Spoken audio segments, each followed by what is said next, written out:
तो बता दिया ना कि चुनाव तो इसी पे लड़े, विधायक इसी पे बने, उप मुख्यमंत्री इसी पे बने। ठीक है। वो कौन सा एपिक नंबर लेकर आ गए?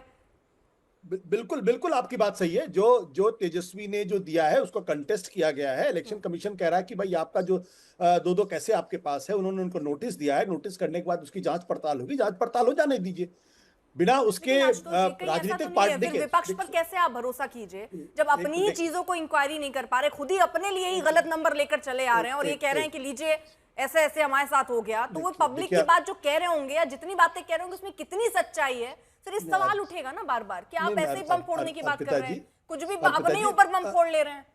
अर्पिता जी, राजनीतिक पार्टियां तो एक दूसरे के ऊपर टिप्पणी कर सकती हैं, वो कुछ भी गंभीर आरोप लगा सकती है। हम्म। हम आप तो नहीं आरोप लगा सकते ना। हम्म। भाई एक एक एपिक तेजस्वी यादव ने एक अपना एक एपिक नंबर दिया दिखाया है। इलेक्शन कमीशन का कहना है कि भाई आपका गलत है, आपका असली एपिक नंबर ये है। हम्म। अब उन दोनों के बीच में इंक्वायरी होगी जैसा कि उन्होंने नोटिस दिया है। अगर नोटिस दिया है तो उसकी जांच हो जाने दीजिए।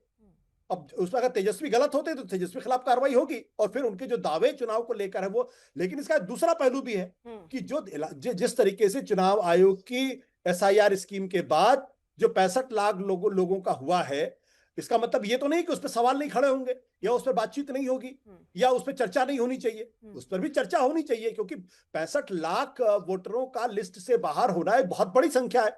लगभग 8% से ज्यादा की संख्या है। तो अगर 8% से ज्यादा की संख्या है तो फिर प्रश्न यह खड़ा होगा कि जो 4 महीने पहले जो इसी इलेक्शन कमीशन ने इन्हीं अधिकारियों के मातहत जो सर्वे कराया था, जो समरी रिवीजन किया था, तो दो स्थितियां पैदा हो गई हैं। एक 4 महीने पहले का, एक अभी का।